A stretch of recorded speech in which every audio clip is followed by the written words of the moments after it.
करना है। 3, 2, 1 स्टार्ट। नमस्ते दोस्तों, welcome back to YouTube channel Pandit bros में। मेरा नाम है लोकेश पंडित। मेरा नाम है रोहित पंडित। तो दोस्तों, आज हम जिस वीडियो पे रिएक्शन देने वाले हैं वो एक रिक्वेस्टेड वीडियो है और उस वीडियो का टाइटल है कब्र में जाने के बाद 40 दिन तक क्या होता है बाय मुफ्ती सलमान अजहरी। दोस्तों कि ये फर्स्ट टाइम होने वाला है कि हम इन मतलब कि मुफ्ती जी की वीडियो पे रिएक्शन करने वाले हैं और आई होप दोस्तों आप भी इस वीडियो को बहुत ही प्यार दोगे। दोस्तों, वीडियो स्टार्ट करने से पहले अगर आप हमारे यूट्यूब चैनल पर नहीं हो तो प्लीज सब्सक्राइब करें। चलिए दोस्तों वीडियो शुरू करते हैं। Let's start. और हालात क्या होंगे पता है? बुजुर्गों ने फरमाया जब तुम्हारे अहले खाना तुम्हें दफन करके जाते हैं तो 3 दिन नहीं गुजरते कि तुम्हारी नाक से और कान से अंदर की चीज़ें बाहर आना शुरू होती हैं। हमारे पेट का गूदा बाहर आना शुरू हो जाता है और 8 दिन नहीं गुजरते कि पेट फट जाता है, अंतड़ियाँ बाहर निकल आती हैं, ताफुन हो जाता है कब्र के अंदर और अचानक मिट्टी से कीड़े पैदा कर दिए जाते हैं जो जिस्म के इन आज़ा को खाने लग जाते हैं। 40 दिन गुजरने के वक्त उसके जिस्म का गोश्त तक खींच लिया जाता है। मेरे अजीज़ों, ये हमारी हकीकत है, यह हमारी हकीकत है। मैं कभी कहता हूँ नौजवानों से जो जिम में जाकर अपनी बॉडी बनाने में घंटों सर्फ करते हैं, अपनी बॉडी बनाने में, अपना चेहरा बनाने में, तुम्हें पता है मौला कायनात अली मुर्तज़ा रज़ी अल्लाह ताला अन्हु एक दिन कब्रस्तान गए और कब्र वालों को सलाम किया, अस्सलामु अलैकुम या अहलल कबूर। और फिर पूछा है कब्र वाले तुम्हारा क्या हाल है? आपके साथ एक ताबई हज़रत सईद इब्न मुसय्यब थे। वो कहते हैं मैं हज़रत अली से पूछ रहा था क्या ये कब्रों वाले आपको जवाब दे रहे हैं? हज़रत अली कहते हैं हाँ वो कब्र वाले जवाब दे रहे हैं, मैं सुन भी रहा हूँ। ये सबके बस की बात तो है नहीं। उसके थोड़ी देर के बाद हज़रत अली रोने लग गए, आंखें भीग गईं। उनके साथ मौजूद ताबई ने पूछा कि क्या जवाब दिया कब्रों वालों ने? मौला कायनात हैदर कर्रार शेर खुदा रज़ी अल्लाह ताला अन्हु फरमाते हैं मैंने उनसे पूछा तो कब्रों वाले कहते हैं ए अली हमारा क्या हाल पूछते हो? जिस चेहरे को हम घंटों सजाया करते थे इस चेहरे पर अल्लाह ने बिच्छू छोड़ दिए और वो हमें डंक पे डंक मारते हैं। जिन बालों को हम बार बार सजाया करते थे इनमें खून और पीप भर दिया गया है। हमारे जिस्म के ऊपर से चमड़ियाँ उधेड़ दी गई हैं और गोश्त की सड़न पैदा कर दी गई है। और वो कब्रों वालों के हालात हज़रत अली सुनते सुनते रोने लग गए। वक्त के सहाबी दामाद रसूल कब्र के ज़िक्र से रो पड़ते थे। मेरे अजीज़ों, आज हमारी क्या हालत है? हमारी आंखें तक नहीं भीगती, हमारा दिल तक मोम नहीं होता। ख्वाहिशात ने हमें इतना मसरूफ़ कर दिया है कि अपना आखिरी सफ़र भी भूल बैठे, जबकि तुम्हें पता है तुम हमारी तकरीर सुनो या ना सुनो, किसी का बयान सुनो या ना सुनो, तुम्हें तो मौत आनी है, तुम्हें ले जाया जाएगा। इस बात को मानो या ना मानो, तुम्हारे ना मानने से, तुम्हारे इनकार करने से तुम्हारी मौत के आने में कोई फ़र्क नहीं पड़ेगा। मौत तो आना है। तुम 1000 इख्तिलाफ करो मुझसे, 1000 मुझे गालियाँ दे लो, लेकिन मौत तो आनी है मेरे अजीज़, मौत तो आनी है।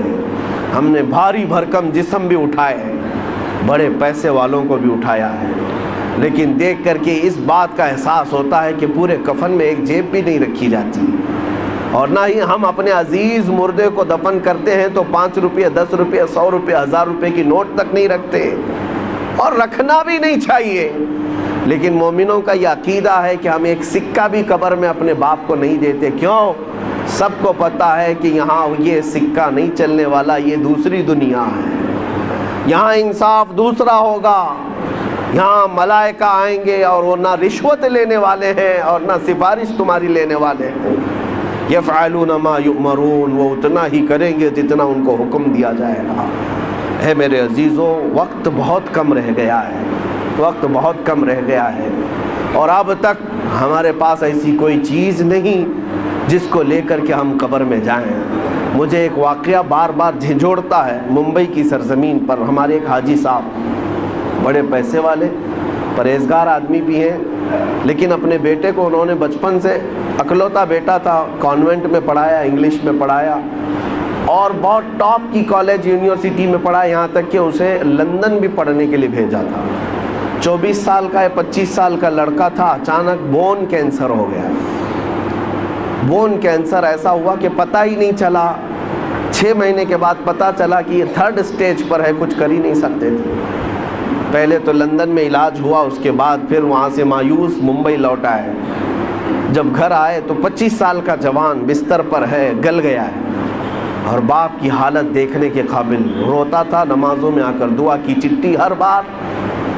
फिर वक्त ऐसा आया, मुझे वो बात याद आती, काफ़ी साल हो गए।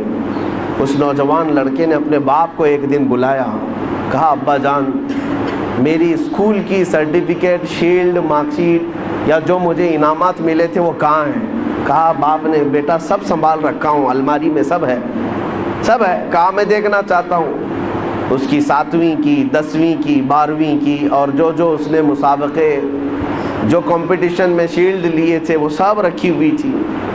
बाप ला करके देता है, ये तेरी 10वीं की है, ये 12वीं की है, ये कॉलेज की है, ये तू लंदन में जो पढ़ा उसकी है, फलां कोर्स की है। वो बिस्तर पर लेटे लेटे नौजवान देखता रहा, हसरत से अपने बाप को पूछता है वो सारी सर्टिफिकेट दिखाकर, अब्बा जान मुझे बताओ इन सारी सर्टिफिकेट में कौन सी ऐसी सर्टिफिकेट है जो मैं मुनकर नकीर को बता दूं तो मुझे छोड़ देंगे? मैं कब्र में जाने वाला हूँ, मेरी ज़िंदगी बहुत मुख्तसर सी रह गई, बोन कैंसर, अब मैं बचने वाला नहीं हूँ। लेकिन बाबा जान मुझे बताओ इस सर्टिफिकेट में कौन सी बताऊँ मुनकर नकीर को कि वो छोड़ देंगे मुझे? बाप कहता है मेरे पैरों तले ज़मीन खसक गई, मैंने आज तक ये सोचा भी नहीं था। मैंने अपने बच्चे को कुरान और हदीस की तालीम तो नहीं दी थी, मुख्तसर कुरान तो पढ़ाया था, लेकिन कोई सूरे भी उसे याद नहीं थी। इसलिए कि स्कूल कॉलेज ट्यूशन और लंदन इसी में रह गया पैसे खर्चा करते करते।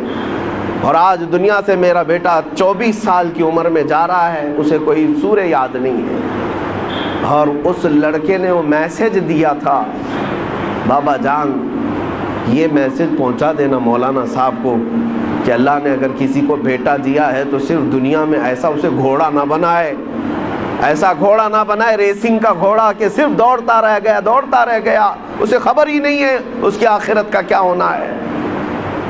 कम से कम हर बाप इतना तो अपने बेटे को दे दे कि वो कब्र में मेरे मुस्तफ़ा को मुंह दिखाने के काबिल तो हो जाए। नबी पाक सल्लल्लाहु ताला अलैहि वसल्लम कब्र में तशरीफ़ लाएं और पूछें कि मेरे लिए क्या लाया है, तो तुम्हारा चेहरा खिल तो जाए कि या रसूल अल्लाह मैं आपका हूँ, आपके लिए दुनिया छोड़ आया हूँ। लेकिन हमारी इतनी हैसियत नहीं कि जा कर के कह दें। आज तो हालात ऐसे हैं कि कल मैं पूछता हूँ, क़यामत के दिन हमसे सवाल होगा, आपसे सवाल होगा।